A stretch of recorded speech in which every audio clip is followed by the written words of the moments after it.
Yes. Tamar Braxton is absolutely the problem, and one of the main reasons why the sisters, as a whole, as a collective, just can't seem to get along. Let's talk about it. Alright,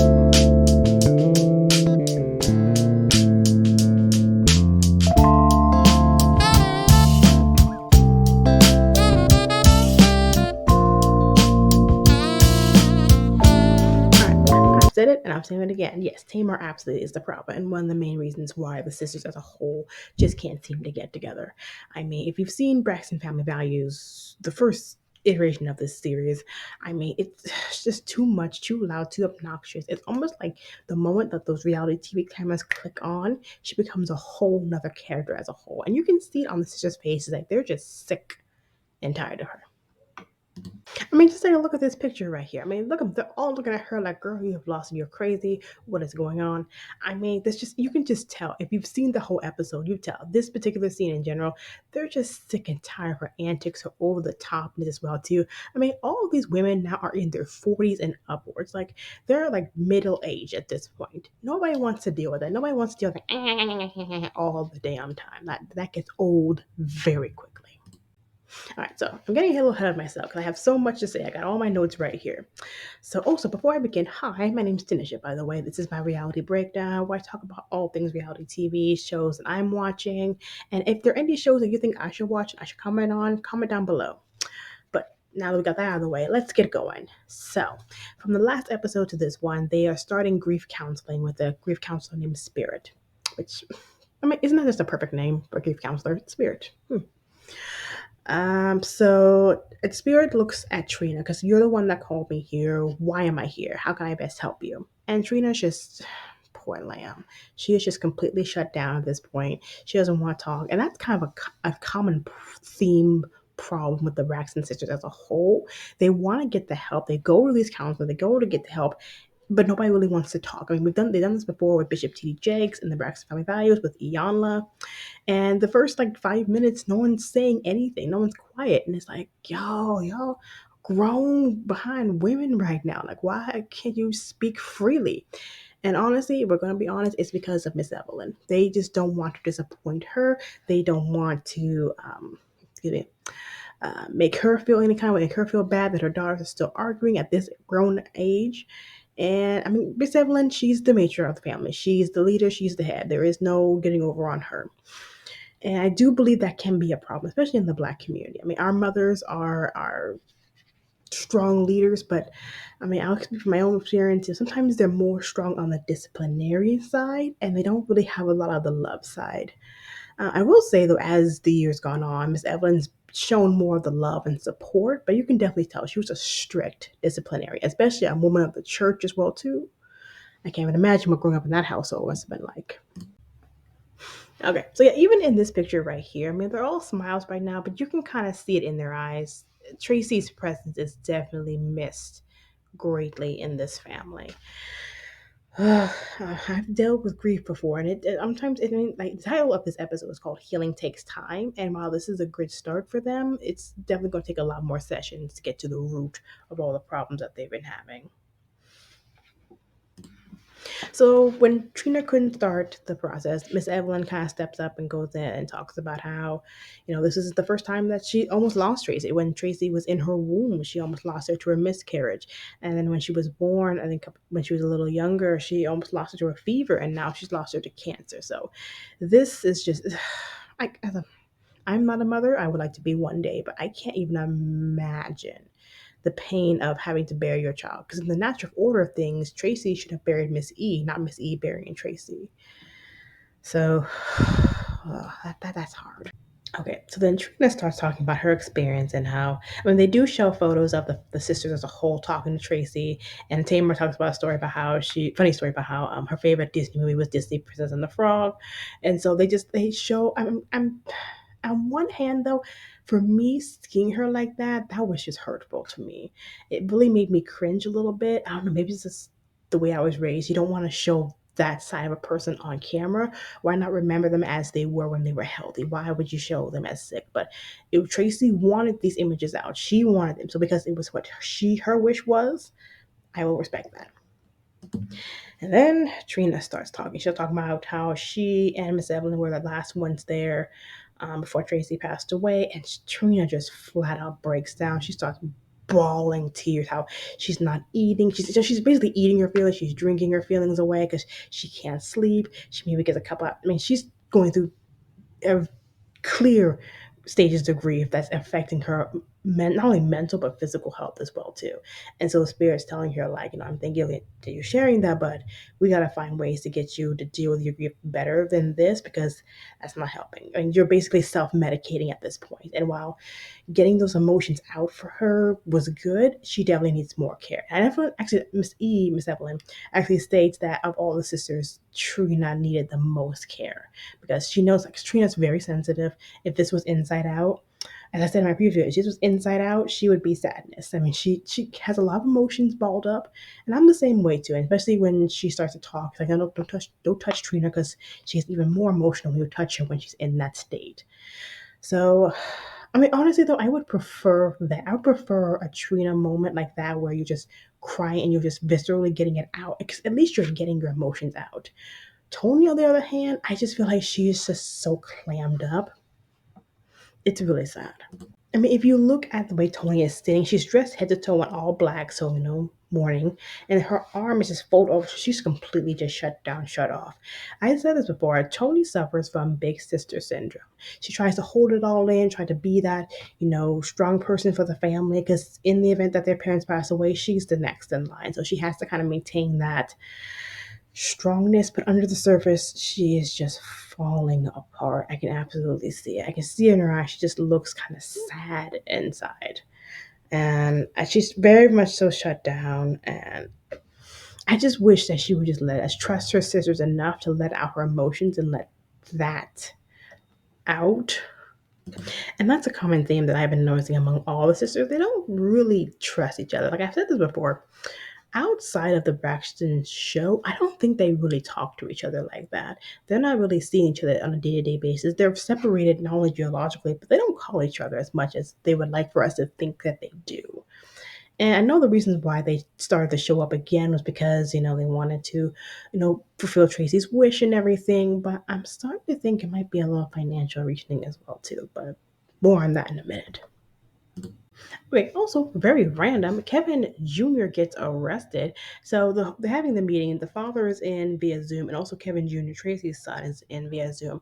And then Kevin Jr. stepped off of his screen, and you can kind of hear a police officer in the background. So then Kevin Jr. calls Tawana on her cell phone. So Tawana goes up and goes talks to him. And while Tawana's dealing with that, Tamar, Trina, Tony, and Miss Evelyn and Miss Spirit are left in the room. Father, for some reason, chimed out of the meeting, but Tamar starts going off like, y'all got so many secrets. Why do I know what's going on? And it's like, hold on, girl. They're just finding out about this the same time as you are. Can you just calm down for a minute? It's not always about you. And honestly, antics like that just let me know that she hasn't changed at all. Honestly, some people just don't change at all. I was really hoping that this season we could see a different side of Tamar. Tamar's been through a lot, and if you've seen previous episodes, you've followed her journey, you know that she's had her issues with her family before. She's has a lot of mental illness going on as well too. But her antics, it just shows that she hasn't changed and she hasn't grown at all, which is very unbecoming of a woman of her age. She's like 45. Like, girl, stop. Like, I understand big personality over the top, but obnoxiousness is not cute. Not at your age. And not only that, but the sisters are all sick of her. And so she gets on to and Tawana comes back and tells that Kevin Jr. is there was a warrant for Kevin Jr.'s arrest. Tawanda believes that Kevin Jr. Was ratted out by a friend to make him look bad. So we'll find out more about that in coming episodes. What had happened in that situation. But then Tawanda and Tamar start going back and forth about how you never call me, Tamar, you never call me, you never check on me, you never do this and that. And Tawanda's like, girl, you don't call me either. You didn't call me my birthday. You can call me. She's like, that was in September. This is March. And it's like, girl, this is the part when people give Tamar an example of how you have not been a good sister to me. She deflects, and she goes like, does all these antics. She starts a cackle laughing, and it's like, oh, it's cringy. It's very cringy to watch. And then at one point, Tony turns to her and looks and says, I'm sorry. I don't want you to feel like you're begging. I don't want you to feel like you're begging for sisterhood, for time with me. I'm sorry. I didn't realize I was intentionally doing it. And so that kind of diffuses the situation for a while. But then in her kind of like interviewing thing, Tony looks in the camera. She goes, I just don't. Honestly, I don't understand my sister. I don't understand what she's going through. I'm trying to get it, but I just don't get her. And I felt that. It's not easy loving difficult people, difficult personality. I do believe Tamar is capable of loving and being a good person, but she's a lot. She's a lot to deal with. And the sisters at this point, they're tired of dealing with her. They're tired of dealing with the baby of the family. Don't be the baby, be the youngest. At some point, you gotta grow up and just be the youngest in the family. And honestly, to quote Tracy Braxton, because Tracy Braxton said this about Tamar, she makes it very difficult for people to love her. And that is a fact. And honestly, if Tamar wasn't in the sisterhood would be just fine. The sisterhood would be getting along. They'd be talking, communicating more. She is the dark cloud that comes along and just rains on everybody's parade. It's the truth. She's just that type of toxic personality. And honestly, I don't even know how to heal that. She needs therapy. She obviously needs severe therapy. And who else is sick and tired of dealing with it? Miss Evelyn. She goes off on her girls. Towards the end of the episode, she goes off and says, I just lost a child. I'm tired of hearing that. I'm tired of going to God. Tired of trying. I mean, normally I don't side with Miss Evelyn because I do believe she is kind of a root of all their problems. But in this moment, I was cheering her on. I was like, yes, Miss Eve, read them for filth. Yes. Everything she said was 1,001% true. I mean, y'all literally are arguing over a phone call conversation when y'all should have been communicating, really. Tracy's death should have been that, what's the word I'm looking for? Catalyst. There it is. That should have been the catalyst for y'all to get your acts together because life is too short to be arguing and fussing like this. It's ridiculous. It's like, I understand that you want to know in the know, but maybe especially for Tamar, because she always like everyone's on the outside, everyone's against me. When are you gonna stop and think, am I the kind of person that people want to talk to? Maybe that's it. They don't call because I don't want to talk to you. Not that I don't. And it's Tamar like you don't care about me, you don't care. It's not that they don't care. They're tired of dealing with the antics, tired of dealing with their craziness. They're tired of dealing with it with you.